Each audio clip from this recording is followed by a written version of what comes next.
ఇప్పుడు మనం బయటికి ఎన్ని మాటలన్నా మాట్లాడొచ్చు, కానీ లోపల భయం ఉంటుంది. కానీ బయటికి మాత్రం ఆ భయం కనబడకుండా అసలు భయమే లేదన్నట్టు, అసలు దేక్లేంగే అన్న లెక్క కొంతమంది ప్రవర్తిస్తారు. అసలు అట్లా ప్రవర్తించేటోళ్ళు ఎవరు?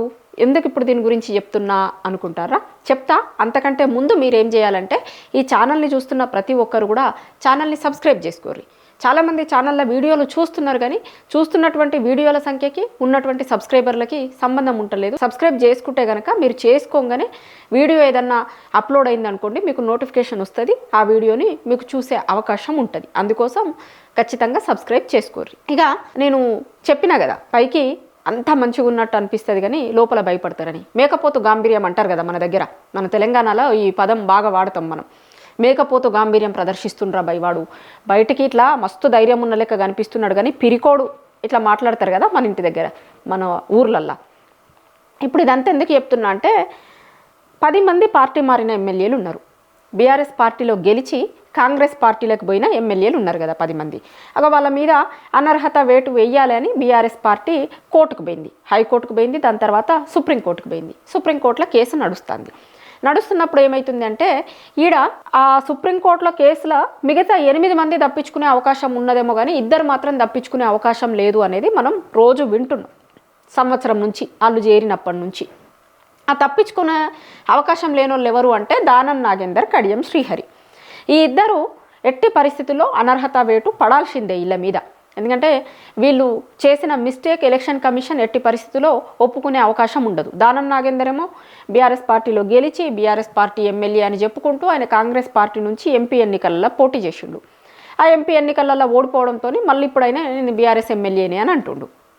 ఇంకా కడియం శ్రీహరి ఏంది అంటే, వాళ్ళ బిడ్డ కాంగ్రెస్ పార్టీ ఎంపీగా పోటీ చేసినప్పుడు ఆ ఎలక్షన్కి సంబంధించిన పేపర్లలో ఆయన సంతకాలు చేసిండట. ఒక పార్టీ ఎమ్మెల్యే ఇంకొక పార్టీ అభ్యర్థిని ఎట్లా బలపరుస్తాడు? కాబట్టి ఎలక్షన్ కమిషన్ దగ్గర ఉంటాయి ఇదంతా డీటెయిల్స్ అన్నీ కూడా ఈ ఇద్దరివి. సో కోర్టులో ఇవి తేలుతాయి, వాళ్ళిద్దరూ రాజీనామా చేయాల్సిందే. సో ఎట్లాగూ రాజీనామా చేయాల్సిందే కదా, సుప్రీంకోర్టు వీళ్ళని అనర్హత వేటు వెయ్యిర్రి అని అంటే ఇంకా కొంచెం ఎక్కువ పరిణామాలని ఫేస్ చేయాల్సి వస్తుంది. వాళ్ళు ఒక్కొక్కసారి అసలు ఎన్నికలకి పోటీ చేసేందుకు అర్హులు కాకుండా కూడా పోతారు కొన్నేళ్ల దాకా. సో ఇవన్నీ ఎందుకు అని వాళ్ళు రాజీనామా చేస్తాము అని అన్నారట. ఇదంతా కడియం శ్రీహరి గారు చెప్తే బయటకు వచ్చింది. ఇప్పుడు బయటికి ఎంత నుండొచ్చు ఏమన్నా మాట్లాడవచ్చు, కానీ సాక్షాత్తు ఆ అనర్హత వేటుని ఎదుర్కోబోయేటువంటి వ్యక్తి కడియం శ్రీహరి గారు చెప్పారు. చెప్పారు అసెంబ్లీలో, ఇప్పుడు అసెంబ్లీ జరుగుతుంది కదా, అసెంబ్లీలో లాబీలో ఆయనను కలిసిన రిపోర్టర్లు కలుస్తారు కదా, కలిసినప్పుడు నేను రాజీనామా చేసేందుకు రెడీగానే ఉన్నా, గతంలోనే చెప్పిన రేవంత్ రెడ్డి గారికి నేను రాజీనామా చేస్తా అని. కానీ రేవంత్ రెడ్డి గారు వద్దొద్దు, నువ్వు రాజీనామా చేస్తే ఒకవేళ రంగంలోకి కేసీఆర్ కనుక దిగితే కష్టమవుతుంది, ఇబ్బంది అవుతుంది, ఓడిపోయే అవకాశం కూడా ఉంటుంది, అంత ఆషామాషిగా తీసుకోవద్దు, మనం రిజైన్ చేసేంత వరకు పరిస్థితులు మన చేతిలో ఉంటాయి, కానీ రిజైన్ చేసిన తర్వాత పరిస్థితులు మన చేతిలో ఉండవు. ఒకవేళ కేసీఆర్ కనుక రంగంలోకి దిగితే పరిస్థితులు తారుమారయ్యే అవకాశం ఉంటుంది. ఎందుకంటే ఇప్పుడు ఈ ఇద్దరు రిజైన్ చేసి ఎన్నికలకు పోయి ఓడిపోయారు అనుకోండి, మిగతా 8 మంది విషయంలో ఇబ్బంది అవుతుంది వాళ్ళకి. ఇప్పుడు ఇద్దరిని వాళ్ళ పార్టీలో చేర్పించుకున్న వాళ్ళని గెలిపించుకునే అవకాశం లేదు అన్నప్పుడు ఇంకొకరు కూడా భయపడతారు కదా, అటు దిక్కు చూసే ఎమ్మెల్యేలు కావచ్చు, ఇంకొకరు భయపడతారు.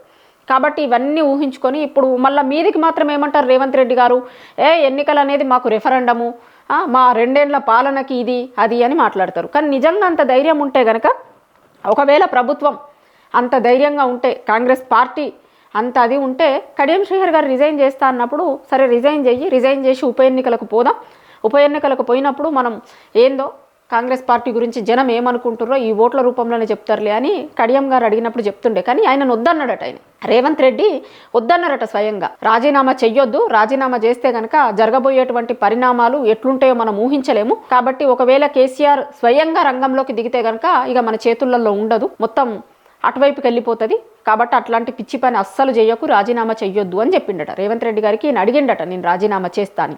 అయితే ఇంకొకైనా దానం నాగేందర్ గారు ఉన్నారు కదా, దానం నాగేందర్ గారు కూడా గతంలో మాట్లాడిండు ఆయన. ఇప్పుడు మీరు రాజీనామా చేస్తారా అని కొంతమంది అడిగినప్పుడు ఒక పబ్లిక్ మీటింగ్లో అనుకుంటా ఎడుకో పోయినప్పుడు రిపోర్టర్లందరూ లోగోలు పెట్టినప్పుడు మీ రాజీనామా అంశం గురించి ఏంది అని అడిగినప్పుడు అప్పుడు స్పీకరు ఇష్యూ నడుస్తుంది. స్పీకర్ వీళ్ళకి ఎమ్మెల్యేలందరికీ పార్టీ మారిన ఎమ్మెల్యేలను పిలిచి అడుగుతున్నారు, ఏంది మీరు పార్టీ మారిరని బీఆర్ఎస్ కంప్లైంట్ ఇచ్చింది, మీ సైడ్ ఆఫ్ వర్షన్ ఏంది అని అడుగుతున్నప్పుడు దానం నాగేందర్ గారికి క్వశ్చన్ ఎదురైతే ఆయన కూడా ఆ రోజు సేమ్ అన్నాడు, నేను రాజీనామా చెయ్యాలా లేదా అనేది రేవంత్ రెడ్డి గారు నిర్ణయించాలి, రేవంత్ రెడ్డి గారి దగ్గర ఉంది అనేది అన్నాడు. అంటే ఏందన్నట్టు కడియం శ్రీహరికి చెప్పినట్టే ఆ రోజు దానం నాగేందర్ కూడా చెప్పుంటాడు. మరి ఆయన రాజీనామా చేస్తా అంటే వద్దొద్దు, రాజీనామా చేస్తే కేసీఆర్ రంగంలోకి దిగితే కనుక ఇబ్బంది అవుతుంది.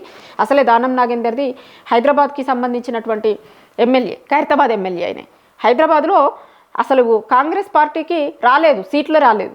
మొత్తం కూడా గ్రేటర్ హైదరాబాద్ పరిధిలో ఉన్నటువంటి మొత్తం కూడా బీఆర్ఎస్ పార్టీకే వచ్చినాయి జనరల్ ఎలక్షన్స్లలో సీట్లు. సో దానం నాగేందర్ కూడా సేమ్ చెప్పిండు గతంలో దానం నాగేందర్ చెప్పిందాన్నే ఇప్పుడు కడియం శ్రీహరి మళ్ళీ ఒకసారి చెప్పిండు. వీళ్ళు రాజీనామాలు చేసేందుకు సిద్ధంగా ఉన్నారట, కానీ రేవంత్ రెడ్డి గారు వద్దు అని చెప్తున్నాడట. అంటే బయటికి మాత్రం మళ్ళీ ఏం చెప్తారు, అసలు ఎన్నికలు వచ్చినా ఎప్పుడు వచ్చినా ఏదొచ్చినా మేమే గెలుస్తాము అది ఇది అన్నలేక మాట్లాడతారు కదా. కానీ అసలైతే భయం ఉంది లోపల. ఆ భయంని కనబడకుండా వాళ్ళు బిహేవ్ చేస్తున్నారు తప్ప లోపల భయం ఉంది, మేకపోతు గాంభీర్యం ప్రదర్శిస్తున్నారు అనేది ఈ ఇన్సిడెంట్ని చూస్తే అర్థమవుతుంది మనకి.